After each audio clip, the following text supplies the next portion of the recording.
Whitney and I purchased the old Cleo Bailey School in the old Toxaway Mill neighborhood, and the ultimate plan is to turn it into a community enrichment center.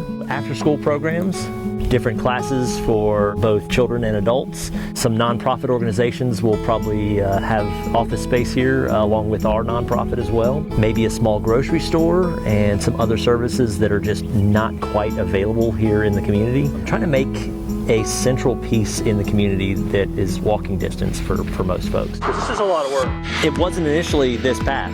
This path, I feel like, chose us, and it just keeps morphing into this direction, and every time we continue down this path, things line up.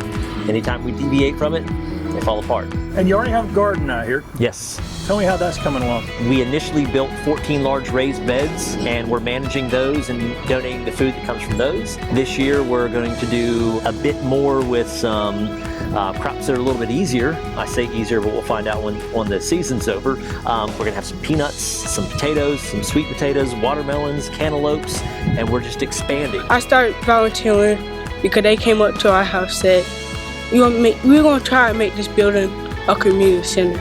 I came down here and helped them a lot. I helped them build some paintings. Mowing the grass, leaf blowing, a bunch of yard work, man. And how does it make you feel knowing you're part of something new that's going to happen and help the community? We're hopeful that everything will turn out as everything is planned, which I have a feeling it definitely will. You ride around downtown and we have sculptural pieces. You ride around in certain communities and it's made prevalent and available, and it wasn't here. In addition to that, when we were securing the school, trying to make sure that it wasn't a place where people were going to get hurt and boarding up the windows, I realized I'm boarding up the windows. It does not look good. It does not say welcome. It does not say come into this place and join us. What it says is stay out. The idea here is to take these boarded windows, pull the boards off, and put art back in its place. 10 local artists that we got together, commissioned them to do some work, and they did phenomenal work for us. And we plan on wrapping this whole school in the art. We wanted something that would bring, like you said, blight to beauty, but just life and creativity and energy and color, and maybe provide a sense of inspiration or hope in the message. How did the artists respond to this challenge when you were approaching local artists about this? I actually reached out to Shea Abramo. She is a local artist that's really tied into the community. She's really tied into the art community as well as the greater community.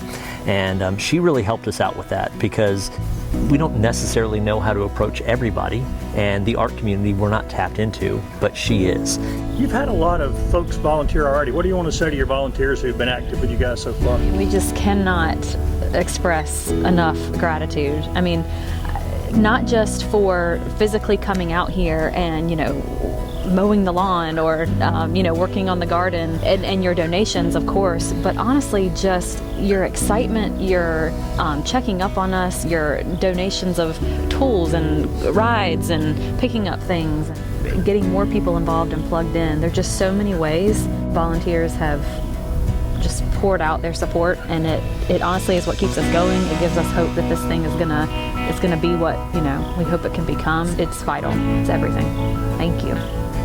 I always feel like I'm supposed to reach out and get some people pulled together.